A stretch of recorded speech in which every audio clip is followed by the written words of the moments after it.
아웅산 테러뿐 아니라 그 올림픽을 막기 위한 칼 858 폭파 이런 정말 희대의 악행들을 하기 시작하죠.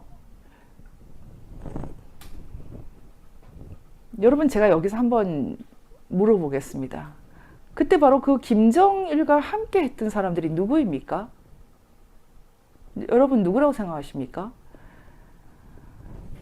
제가 이 황석영의 그 너머너머 그들이 부르는 대로 너머너머라고 부르겠습니다. 이 너머너머를 보면서 야 이것은 정말 한 100시간을 강의를 해도 될까 말까 하구나 생각을 했습니다.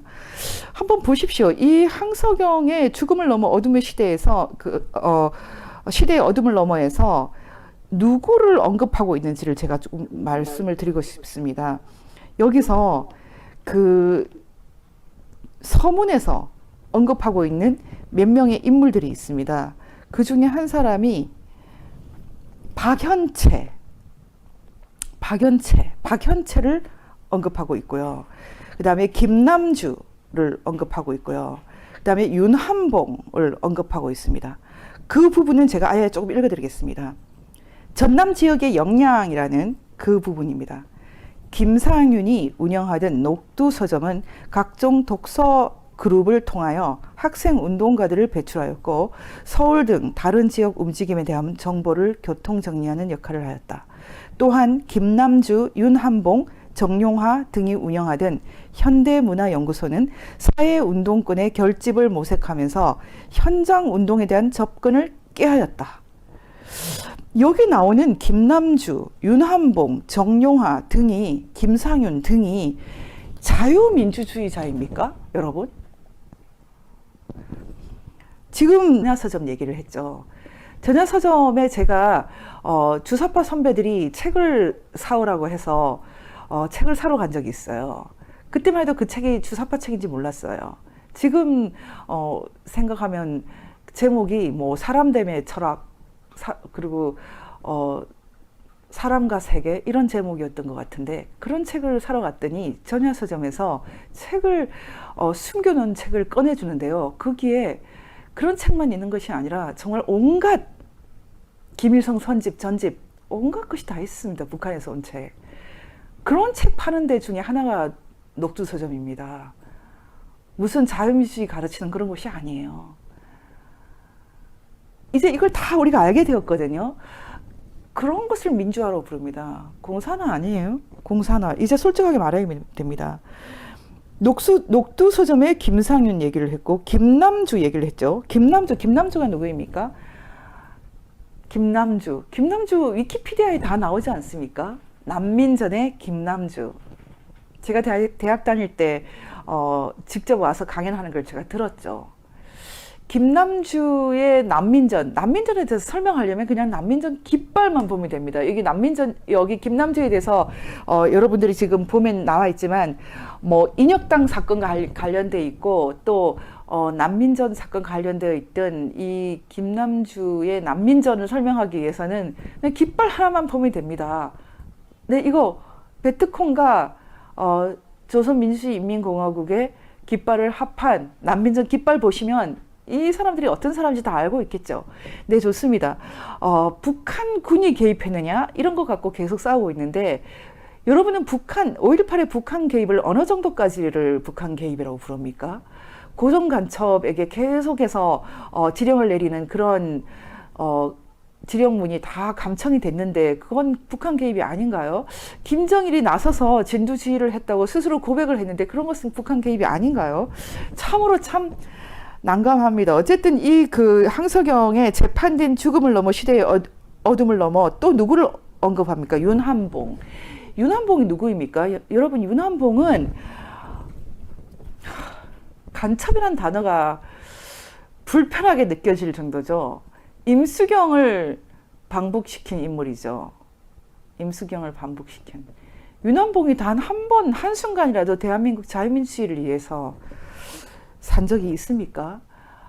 그리고 김일성과 손을 잡는 것이 자유민주주의면 자유민주주의를 우리가 포기해야 되겠네요. 김일성 우상숭배 집단을 인정하고 그들을 항일 민족주의의 표상인 것처럼 그렇게 인식하는 집단이라면 그들이 말하는 민주주의가 자유민주주의라면 자유민주주의 우리가 포기해야 됩니까? 폐기해야 됩니까? 아니죠. 사실은 자유민주주의를 파괴하고 무너뜨리려고 하는 북한 김일성 세력과 손을 잡은 사람들이 거짓말을 하고 있고 그들의 민주화는 공산화죠. 적화죠. 윤한봉이 누구입니까? 김일성 에이전트죠. 누가 이것을 부인합니까? 광주 단체들은 5.18 기념재단 설립자 윤한봉이 전라도 무기고들을 사전답사하였을 때 그 일행이 누구였다고 말하는가? 한 탈북 여성의 5.18 증언으로 살펴보면 윤한봉과 무기고를 사전답사한 일행 중에 북한 특수군 안창식 대위가 있었다.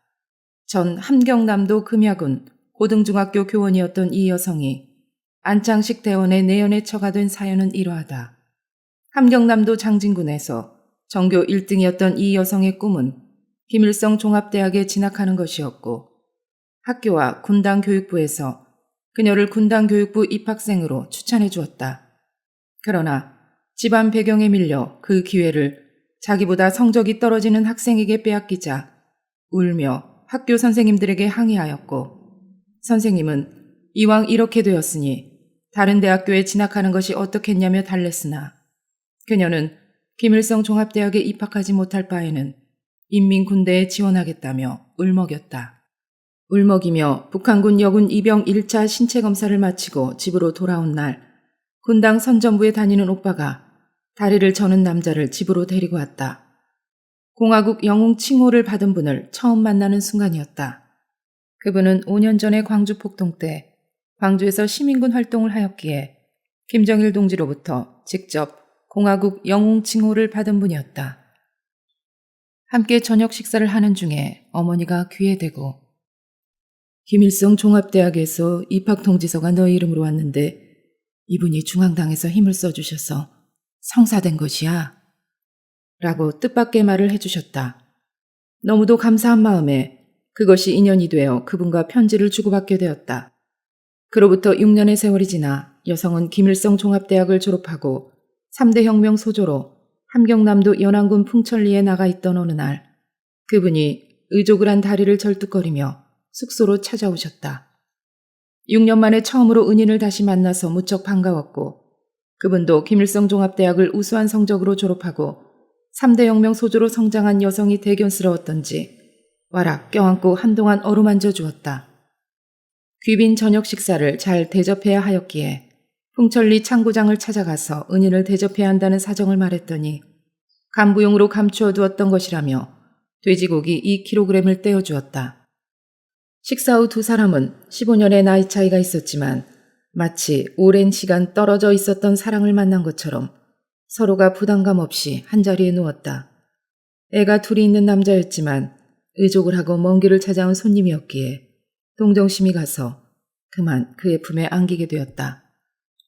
학부에서 최고의 영어 실력을 인정받고 3대 혁명 소조 생활이 끝마치면 중앙기관의 교사로 배치받게 되어 있었지만 그날 밤의 잠자리 실수로 원치 않던 임신을 하게 되었고 5개월 후에 사생활문란으로 대학으로부터 3대 혁명 소조 활동을 중지당하고 고향으로 6년 7개월 만에 쓸쓸한 귀경을 하게 되었다. 내연남이 된 아기 아빠의 도움으로 함경남도 영광군 시골학교 영어교사로 교편을 잡게 되었으나 2년 뒤에 또 그 남자의 아이를 낳으면서 결혼은 영원히 물 건너가 버렸다.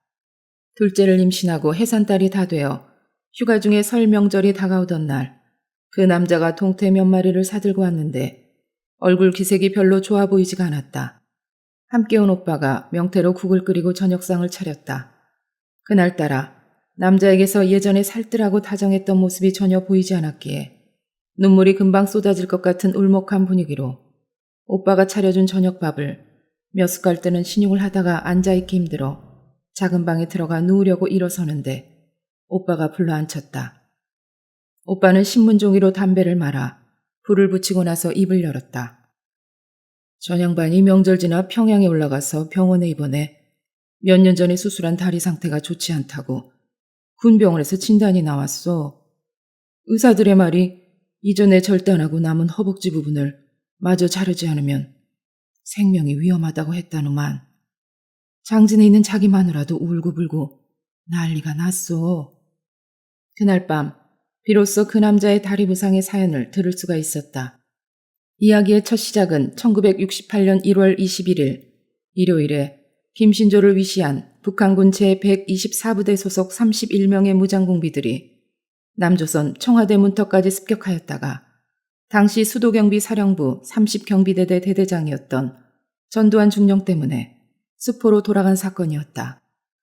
남조선 청와대 습격 사건의 내용이 남조선 대통령에 대한 북한의 테러로 여론이 국제사회에 확산되자 북한은 황해북도 연산주 등 124군부대를 해산하고 1970년대 초에 북한 함경남도 덕성과 량강도 후치령 인근에다가 해산된 기존의 124군부대의 기능을 대처할 수 있는 새로운 비밀부대를 극비리에 조직하였다. 남자는 자신이 13살 되던 해인 1966년 가을에 이미 조국을 위해 아들을 바친다는 부모의 서약과 함께 조국을 위해서 죽어야 되는 기구한 운명이 되었기에 서해 바닷가 무인도에서의 혹독한 특수부대 훈련이 그의 청소년기에 시작되었다. 남조선에서 온 사람들로부터 남조선 말씨도 어린 훈련병 시절부터 교육을 받았다. 일체 외부와는 접촉할 수 없는 무인도에서 11년 동안의 훈련을 마치고 1977년 여름에 새롭게 배치되어 간 군대는 함경남도 덕성군의 아찔한 골짜기에 주둔해 있는 534라고 하는 특수부대였다. 대위의 군사 칭호를 달고 타격대장으로 임명되어 간 그는 근 2년 동안 대원들에게 살인적인 훈련을 가르쳤다. 박정희 대통령 서거를 틈타 다시금 전국적 민중봉기를 선동하려고 시도했던 명동 YWCA 위장결혼식 사건에 즈음하여 1979년 11월 중순경에 타격대의 폭풍명령이 떨어졌다.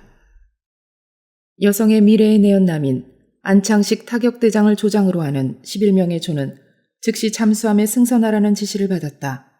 잠수함을 타고 바다 밑으로 들어온 지 3일째 되던 날 안내요원이 나타나서 지금 잠수정의 위치가 남조선 전라도 쪽의 해상이라고 전달해 주었다. 적들의 손에 잡히면 무조건 자폭을 한다는 서약서에 서명을 한 후 잠수함에서 하선을 하여 남쪽의 안내원을 따라 도착한 곳은 남조선의 전라도 지역인 목포라는 해안가 도시의 작은 상점가게 안방이었다. 그들이 당시 임무 내용으로 전달받으면서 한순간에 파악했던 것은 조만간 남조선에서 4.19 인민봉기를 능가하는 전국적인 대규모의 인민항쟁이 무장폭동의 성격으로 준비되고 있다는 사실이었다. 이 여성은 탈북 후 2007년 어느 가을날 남한에서 학생들과 함께 남한의 5.18 영화 화려한 휴가를 보다가 5.18 역사를 왜곡하는 영화 내용 때문에 충격을 받아 북한에서 알고 있던 5.18의 진실을 증언하기로 결심하게 되었다. 광주의 가짜 시민군 대장을 미화하며 국군의 학살 누명을 씌우는 이 영화는 자신의 내연남 안창식 대위 등 광주에서 시민군 조장으로 활동하던 북한 특수군의 시민군 활동을 전혀 보여주지 않았다. 이 탈북 여성의 5.18 증언 중에는 광주 사태 당시 주동자들의 아지트였던 녹두 서점이 어떤 성격의 좌익 서점이었는지를 암시하는 내용도 있는 바, 지난 4월 6일 VON 뉴스에 김미영 박사가 특별 강의 전두환은 학살자가 아니다. 운동권 세대의 전두환 컴플렉스 연구원이라는 제목으로 한 강의에서 녹두 서점에 대하여 밝힌 내용과 정확히 일치하기에 관심을 끈다. 여대생 시절 선배 심부름으로 좌익 서점에서 책을 심부름한 경험이 있었던 김 박사는 당시 좌익 서점에서 김일성 선집 등 북한에서 온 온갖 서적들이 다 있었다고 증언한다. 이 탈북 여성의 증언에 따르면 광주 운동권이 지휘부 형태로 사용하던 공간, 즉 녹두 서점에도 김일성 선집이라든가 김정일의 주체 철학 등 북한에서나 볼 수 있는 사회주의 내용의 북한용 정치 서적들이 대거 비치되어 있었다.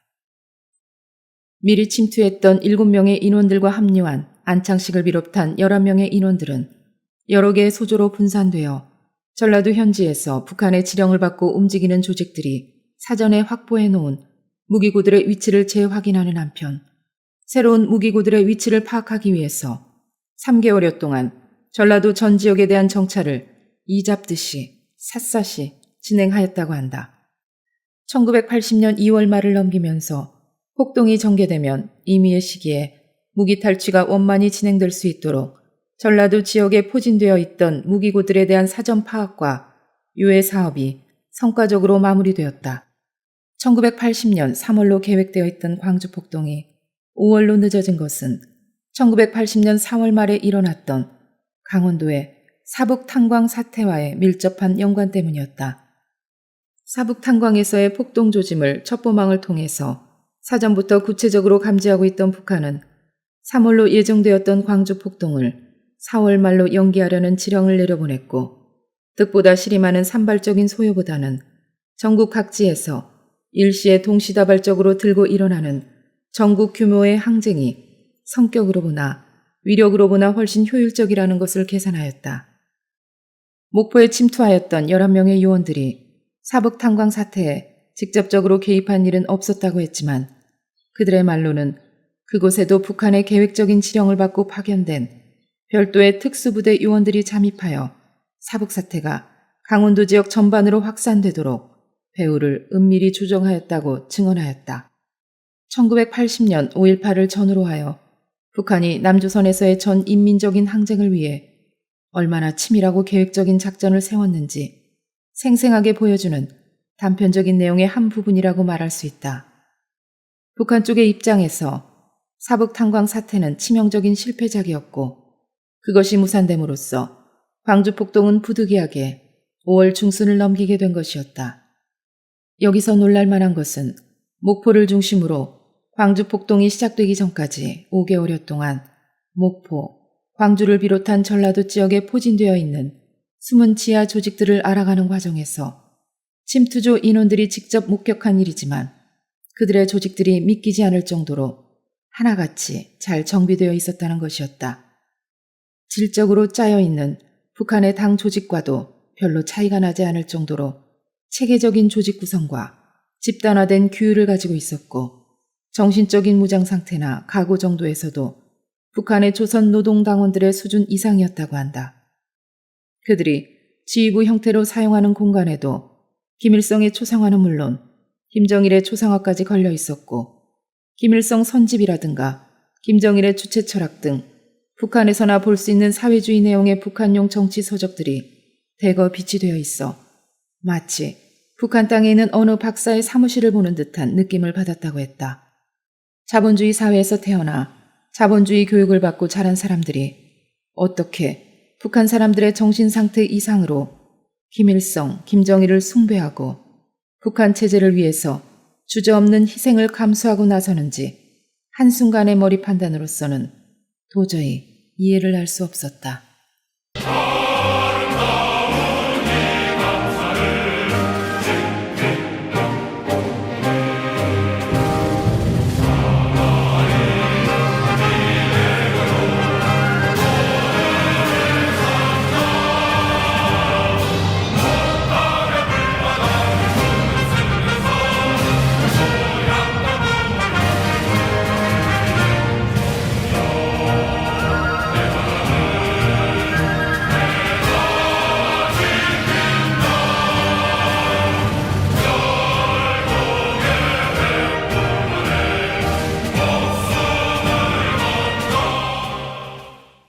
수행원 두 사람을 데리고 평양을 간 적이 있었는데 평양에 갔던 얘기는 뭐 나중에 길게 하지는 말고 딱 5.18에 관계되는 것만 좀 얘기를 하겠습니다. 혁명 열사능회를 갔어요. 그런데 당시에 제가 그쪽하고 좀 삐딱하게 했던 것은 당시에 통일부 장관을 했던 임동원 선배가 평양을 가면 틀림없이 김일성 주석 동상에 참배하라고 그럴 텐데 그것은 조심하셔야 합니다 그러더라고요. 왜요? 그랬더니 우리 김 의원님은 지금 비공식이지만 정부에서 가까운 사람 사절로 온 걸로 되어 있는데 지금 국교가 정상화되지 않았고 하는데 김일성 그 주석 묘단에서 참배를 하고 하면 북한 애들이 막 그걸 막 돌려가지고 막 선전을 할 거라는 거예요. 제가 알겠습니다. 그리고 나가면서도 제가 그 후에 임동원 선배가 많이 몰려요. 요즘 너무 친북 인사라고 많이 몰리는데 저는 그렇게 생각하지 않습니다. 그 양반이 그때 취하는 태도가 굉장히 객관적이고 현명했어요. 제가 그걸 지금도 잘 기억하고 있는데, 그래 들어가서 평양 순환공항에 딱 내리니까 저를 그 맞이하기 위해서 나오는 사람이 노동당 중앙위원을 했던 사람, 그리고 포르투갈 대사를 했던 그 외교통 김경락이라는 분이 저를 맞이하러 나오죠. 제가 우리 김부장 카운터파트로 접대 사절로 나왔습니다. 그래서 아이 반갑습니다. 저하고 이름이 좀 비슷해요. 저보다 좀 선배신데, 그분이 그 후에 가족 상봉단 여기 왔죠. 두 번째 가족 상봉단 단장으로 여기 와서 여기서 호텔에서 머물기도 하고 신라 호텔에서 그랬던 사람인데, 글쎄 그 양반이 저하고 너무 친해서 그러는지 그 후에 그냥 힘을 못 쓰고 어물어물 없어져 버리더라고요. 그래서 굉장히 리즈너블하고 합리적인 그런 사람이었어요. 근데 하여간 그 양반에게 가서 나 김일성 주석 참배하는 거 이번에 좀 곤란하다. 그러니까 굉장히 삐딱해갖고 아이고 뭐 잘 안 됐어요. 그래서 내가 남북한 문제에 대해서 앞으로 긍정적이고 적극적인 일을 좀 하기를 원하는 사람인데, 이번에 와서 내가 여기 와서 참배하고 어쩌고 하면 남한 우리 국민들이 심정적으로 그걸 수용하기가 좀 어렵다. 이번에 봐주라. 난 다른 건 불편하더라도 난 못 들어간다. 그래서 끝끝내 제가 김일성 주석 동상에 참배를 안 했습니다. 그런데 그 대신에 제가 갔던 것이 뭐 소녀공장도 가고 혁명열사능도 갔습니다.